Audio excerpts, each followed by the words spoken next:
¿Qué tal? Muy buenos días, feliz sábado. Me da mucho gusto poder saludarlos el día de hoy en esta primera lección ya del 2021. Pues yo creo que no sé si esté de más, porque a lo mejor ya es un tema bastante trillado.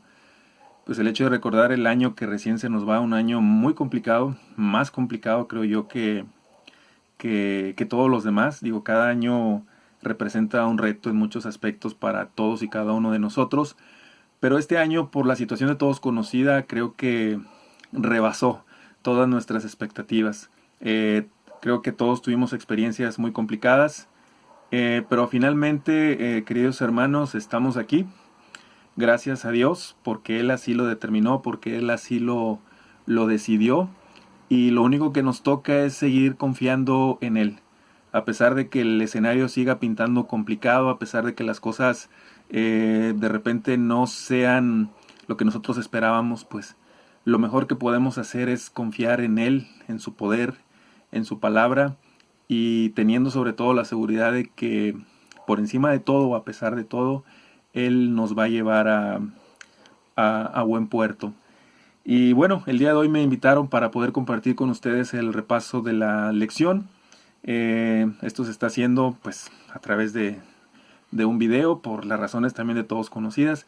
Así que vamos a tratar de hacerlo breve, tratar de eh, poder estudiar y que nos quede claro sobre todo lo que trata de decirnos esta primera lección que lleva por título, aquí lo tengo en un monitor, crisis de identidad.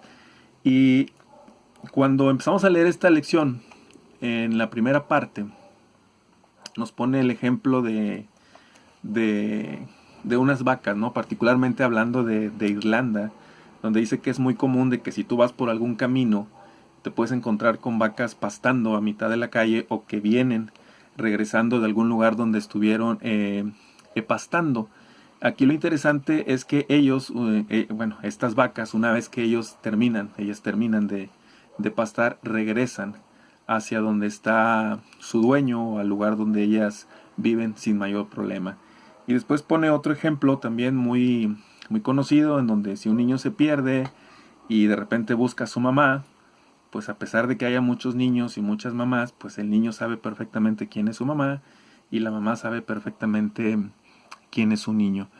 Pero resulta que en esta lección nos muestra un escenario del pueblo de Israel, donde literalmente el pueblo de Israel se olvidó en el camino de quién era, de cuál era su propósito en esta tierra, de cuál era la razón por la cual Dios la había escogido como su pueblo en esta tierra.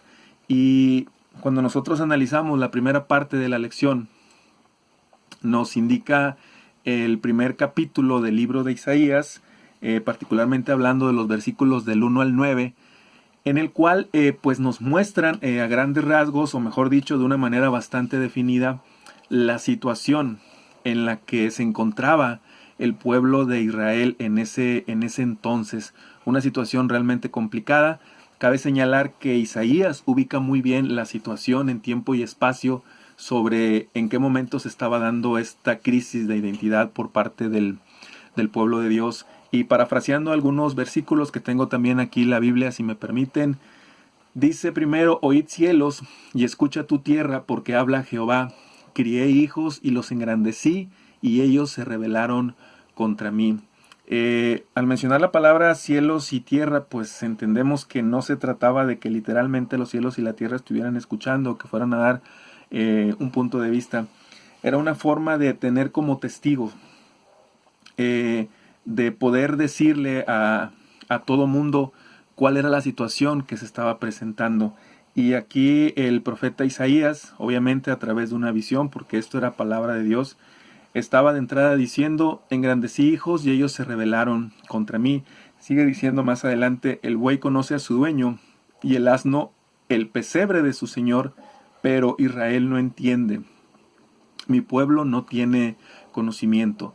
Entonces, de entrada, en esos versículos, como les decía, del 1 al 9 particularmente hablando, es el escenario. Era un pueblo totalmente desviado, era un pueblo que había perdido de vista a Dios, era un pueblo que carecía de identidad, porque a pesar de que decía que eran el pueblo escogido, porque era algo que ellos seguían presumiendo, no estaban actuando como tal, ni estaban respondiendo como tal aquí en la tierra, ni estaban respondiendo de acuerdo al propósito o al pacto que Dios había establecido para con ellos aquí en la tierra. En la siguiente parte nos habla de que el ritualismo era putrefacto. Hay que entender que las ceremonias, los rituales, fueron establecidos por Dios con un propósito también muy claro y muy definido. Y al hablar de un ritualismo putrefacto, no quiere decir que esos rituales habían caducado o se habían echado a perder porque solamente tenían un periodo de vigencia determinado. No, se refiere particularmente al hecho de que esas mismas personas que ofrecían los sacrificios y las ofensas a Dios, eran las mismas personas que eran injustas, eran las mismas personas que derramaban sangre, eran las mismas personas que no se comportaban de acuerdo a lo que Dios quería o a lo que Dios pedía en su comportamiento cotidiano. Entonces, lo que Dios respondía, particularmente hablando de los versículos del 11 al 15, si me permiten también parafrasear algunas citas bíblicas, dice así en el versículo 11 del capítulo 1 de Isaías, dice: ¿Para qué me sirve, dice Jehová, la multitud de vuestros sacrificios? Hastiado estoy de holocaustos, de carneros y de cebo de animales gordos. No quiero sangre de bueyes, ni de ovejas, ni de machos cabríos. ¿Quién demanda esto de vuestras manos cuando venís a presentaros delante de mí para hollar mis atrios? No me traigas más vana ofrenda, el incienso me es abominación, luna nueva y día de reposo, el convocar asambleas no lo puedo sufrir, son iniquidad vuestras fiestas solemnes. No quiere decir que en ese momento todo esto que Dios había instituido, todo este pacto que Dios había hecho con el pueblo de Israel, como les mencioné hace un momento, haya perdido vigencia. No se trataba de eso, sino que la forma en que se estaba haciendo, las personas que lo estaban haciendo, se habían encargado de distorsionar completamente el propósito bien claro y bien definido que Dios les había dado. Ahora, haciendo un paréntesis en esto que llevamos hasta el momento, primero, el profeta Isaías nos retrata una situación de un pueblo que había perdido literalmente la identidad. Pero si nos ponemos a pensar, yo creo que esta situación se repite cotidianamente, tristemente, a lo largo de la historia de la iglesia de Dios. De repente en algunos periodos, como que de repente perdemos el propósito de nuestra razón de ser, de nuestra razón de estar aquí, siendo o representando las cosas que Dios quiere que hagamos para con las demás personas. Así como le sucedió al pueblo de Israel en ese momento, pues tristemente la historia se repite. Nosotros también en este momento pudiéramos estar perdidos, pudiéramos estar careciendo de identidad, donde pretendemos ser, en este caso, adventistas del séptimo día, pero estar actuando de una manera totalmente distorsionada. De igual manera, las cosas que hacemos dentro de la iglesia o para la iglesia, cuando las hacemos, ¿sí?, a pesar de nuestros defectos, a pesar de las cosas malas que hacemos, a pesar de las abominaciones que realizamos, pues también todo eso se convierte en un entorno putrefacto. Y no porque Dios esté permitiendo que sea así, sino porque nosotros mismos nos estamos encargando de distorsionar todas esas cosas que deberían de tener otro entorno y deberían tener otro propósito. Entonces Dios, resumiendo, muestra a través de Isaías la situación de la iglesia, una iglesia que estaba totalmente perdida. También Dios señala cómo eran las cosas que estaban haciendo para él, que a él definitivamente no le agradaban. Pero después hay un versículo que me llama aquí poderosamente la atención y que es justamente el versículo de memoria para esta lección, en donde dice Dios: una iglesia equivocada, con rituales que apestaban, literalmente, dice Dios. Pero ok, dice Dios, esta es la situación de la iglesia, esta es la situación de los rituales, pero, dice Dios, venid luego, dice Jehová, y estemos a cuenta. Si vuestros pecados fueren como la grana, como la nieve serán, emblanquecidos. Si fueren rojos como el carmesí, vendrán a ser como blanca lana. A pesar de todo este escenario, a pesar de toda esta situación tan complicada y de las abominaciones que estaba cometiendo el pueblo de Israel, Dios les dice, me imagino como cuando papá o mamá nos sentaban en su regazo después de que habíamos hecho alguna travesura o de que habíamos hecho algo mal y nos decían, a ver hijo, te equivocaste, esto hiciste mal o esto que estás haciendo lo estás haciendo mal, pero quiero decirte que si tú vienes conmigo y si te pones a cuentas conmigo, ¿sí? Vamos a cambiar esa situación. Dice aquí, si vuestros pecados fueren como la grana, en otras versiones dicen si fueran de color rojo, ¿por qué utiliza ese término rojo? ¿Por qué utiliza el término sangre? Pues porque se trata de algo realmente sucio, de algo manchado, de algo que realmente estaba causando una situación muy complicada en la vida de las personas de ese tiempo. Entonces tus pecados son sucios, tus pecados apestan, tus pecados son una abominación ante los ojos de Dios, pero Dios te propone y te dice, a ver, acércate Daniel, y si te pones a cuenta conmigo, aunque tus pecados sean rojos, ¿sí? Como la grana o fueran como la grana, yo te ofrezco y yo te prometo que van a ser como la nieve, van a ser emblanquecidos. Y si hablamos de que el rojo representa sangre, representa suciedad, representa putrefacción, pues el blanco representa pureza. Es decir, que el llamado de atención o el jalón de orejas que Dios estaba haciendo en este momento tenía un propósito. Y el propósito era que el pueblo de Judá, que el pueblo de Israel se arrepintiera, se pusiera a cuentas con Dios y las cosas podrían cambiar totalmente. Ahora, pero también hay otro escenario que Dios nos presenta. Nos dice, acérquense, pongámonos a cuenta y sus pecados rojos como el carmesí, como la grana, van a ser emblanquecidos. Pero en la siguiente parte que lleva por título, hablando del día miércoles, dice comer o ser consumidos. Y voy a tratar de explicarlo de la siguiente manera. Cuando tú eres fiel a Dios y obedeces a Dios en todos tus caminos y eres respetuoso con las cosas que Dios y amas a Dios por sobre todas las cosas, esto tiene una consecuencia, tiene un resultado, ¿sí? En donde a pesar de los escenarios difíciles que se puedan presentar en algún momento, porque el estar con Dios nos queda claro de que no siempre es miel sobre hojuelas, al final de cuentas el resultado es lo mejor para nosotros, es decir, se traducen en bendiciones, aunque los procesos a veces sean un poquito complicados. Eso es cuando nosotros decidimos estar del lado de Dios y hacer las cosas como Él quiere que las hagamos. Pero también si nosotros decidimos no hacer las cosas como Dios desea que las hagamos, es decir, si nosotros decidimos hacer nuestros propios caminos, también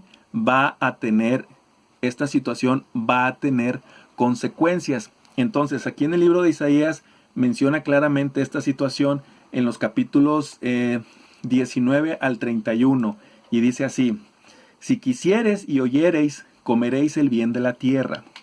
Si no quisiereis y fuereis rebeldes, como en ese momento estaba haciendo, seréis consumidos a espada, porque la boca de Jehová lo ha dicho.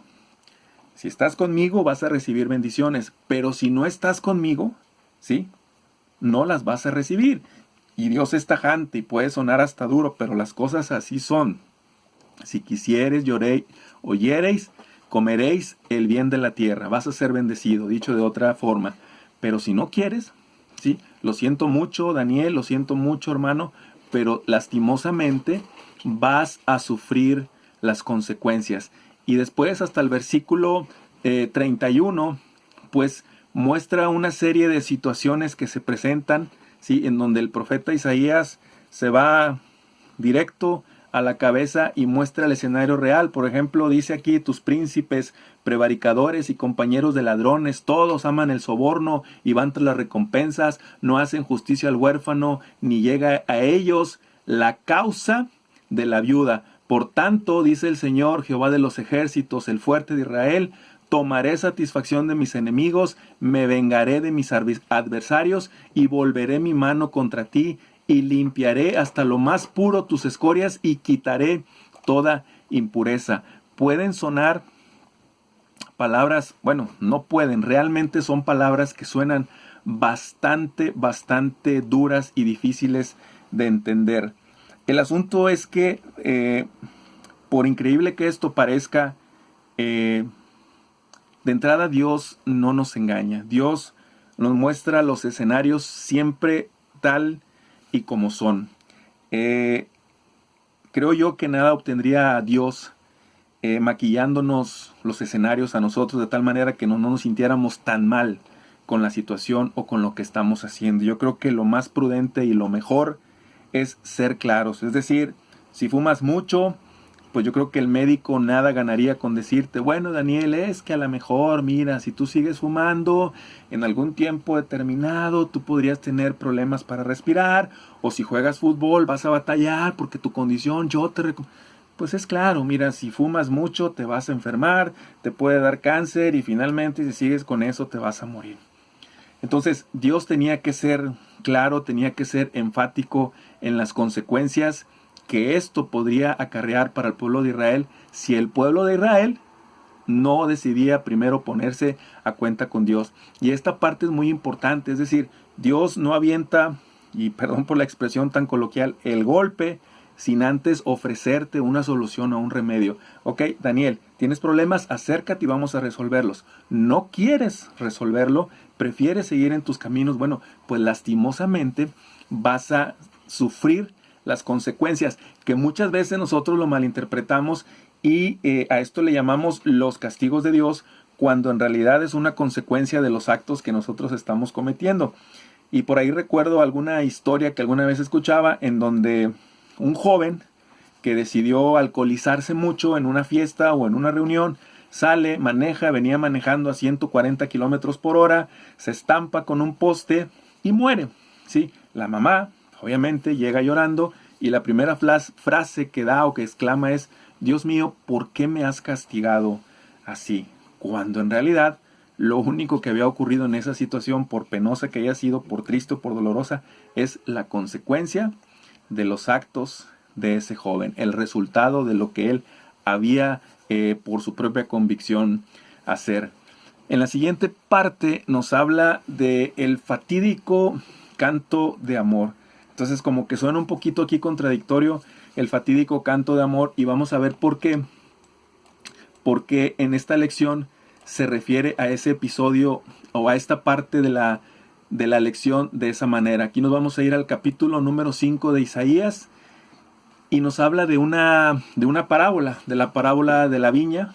Y aquí, porque empieza diciendo que ahora cantaré, es por eso que le ponen el fatídico canto de amor, y dice más o menos de la siguiente manera: ahora cantaré por mi amado, el cantar de mi amado a su viña. Tenía mi amado una viña en una ladera fértil.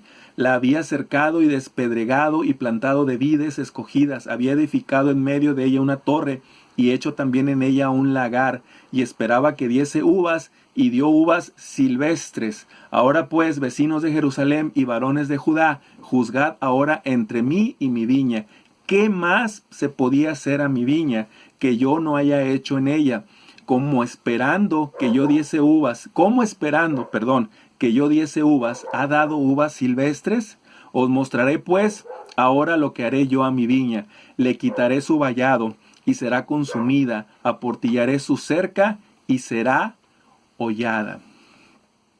Esta es una analogía, una parábola, una forma metafórica en la que Dios se refiere de igual manera a lo que está sucediendo con el pueblo de Israel. Es decir, yo puse mi viña, yo les di los principios, yo les di el reglamento, yo establecí un pacto bien definido con ellos, yo les dejé muy en claro qué es lo que espero de ellos, y por lo tanto, sí, obviamente, esperaba ciertos resultados. O sea, si yo siembro tomates, pues espero una planta de tomates, ¿no? Si yo siembro naranjas, pues espero naranjas. Pero imagínese usted que siembra tomates y se esfuerza y fertilizante y de sol a sol para que todo salga bien, y como resultado le da bayas silvestres que no se pueden consumir, pues yo creo que ese resultado nos decepcionaría a todos. Entonces lo mismo sucede en este capítulo que nos muestra el profeta Isaías.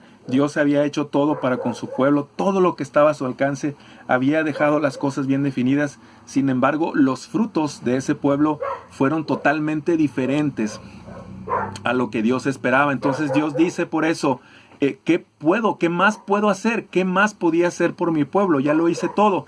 Entonces, dice Dios, de igual manera que como mencionábamos en la parte anterior, van a sufrir las consecuencias de haberse ido por ese camino, de haberse apartado de las cosas que yo les había pedido, de haberse apartado pues de las cosas que Dios había establecido desde un principio y que dejó muy claras. Sin embargo, es muy importante entender que cuando nosotros pecamos, tal y como sucedió con Adán y como Eva, la respuesta de Dios no es inmediata, es decir, no nos separa inmediatamente quitándonos su protección y su resguardo, sino que hay una serie de advertencias. Por ejemplo, con Adán y con Eva les dice, mas si comieres de ese árbol, sí, de ese árbol, de esa historia que todos conocemos, ciertamente morirás.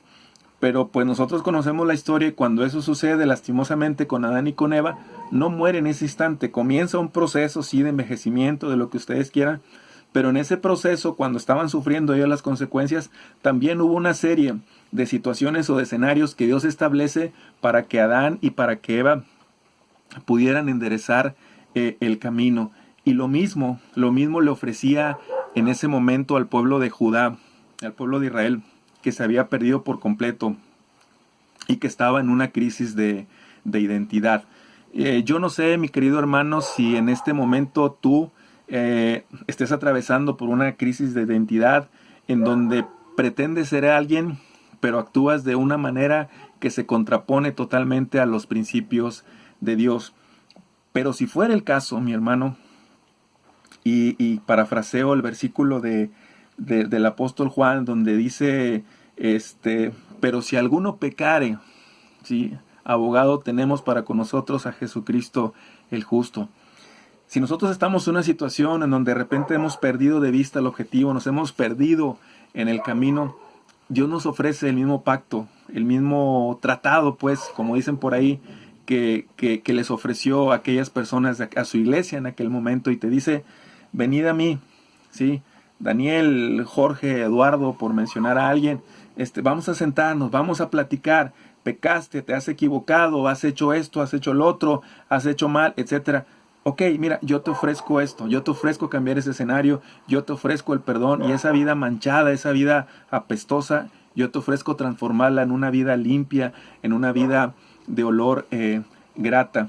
Ese tipo de ejemplos, mis hermanos, más que para señalar y nosotros decir cómo es posible que el pueblo de Dios se haya perdido de esa manera tan grave, si Dios siempre se manifestó en su vida y de una manera u otra siempre les mostró su poder y su amor, no están ahí solamente para que nosotros las critiquemos. De hecho, no están para eso, aunque muchas personas lo toman así. Están como un ejemplo de que esos escenarios pueden repetirse en nuestras vidas, ¿sí? Lastimosamente se siguen repitiendo en nuestras vidas, porque no me dejarán mentir, Dios se manifiesta en nuestras vidas de una manera u otra. Dios nos ama de manera incondicional. Dios es misericordioso con nosotros. Dios nos da oportunidades. Dios nos cuida. Dios nos guarda. Dios nos da trabajo. Dios nos da alimento. Dios nos da, en mi caso, a una esposa, a mis hijos. Y aún así nosotros, en un momento determinado, nos perdemos. Y también nosotros somos desagradecidos. Y también nosotros somos como las personas de esos tiempos en el pueblo de Israel.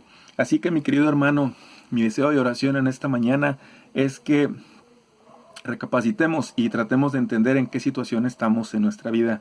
Si estamos dentro de los caminos de Dios, amén por eso, y alabado y bendito sea el nombre de Dios. Pero si hemos perdido el camino y estamos atravesando por una crisis de identidad con respecto a quiénes somos, de dónde venimos, a dónde vamos, es tiempo de acercarnos de ir con Dios y de ponernos a cuentas con Él. Me dio mucho gusto saludarlos. Seguramente hay muchas preguntas, hay muchas dudas. Ojalá y ustedes también tengan oportunidad de poder platicarlo. Y espero que muy pronto tengamos la oportunidad de saludarnos, de abrazarnos sin restricciones. Yo particularmente batallo mucho con eso del cubrebocas. Soy una persona que los escenarios así muy encerrados se me complican mucho, pero tratamos de ser disciplinados y ser respetuosos con las indicaciones que dictan las autoridades.